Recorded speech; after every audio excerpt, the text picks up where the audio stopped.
специализации на няколко места в света. След това съм работила тук, след като минах през Щатите за известен период и оттам имам изпити и там приравняване на диплома и така нататък.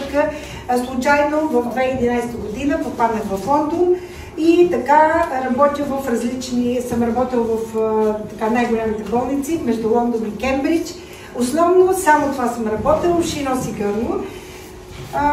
Създадохме клиниката миналата година. Какво да ви кажа, всички специалисти са сложили сърцето си вътре.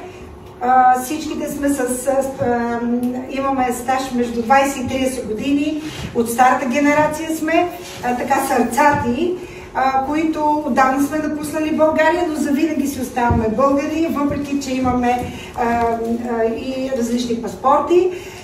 Това е доктор Рени Русинова, тя е нашия кардиолог. Рени, обърни се и помахай. Да. Тя има PhD от Щатите, от Ню Йорк, един от най-големите университети. Тренирана е в най-големия център в София дълги години. Тук работи в кардиологична клиника. Изключително много ни помага на всички пациенти, които имат високо кръвно, които са прединфарктно състояние, проблеми на сърцето и така нататък.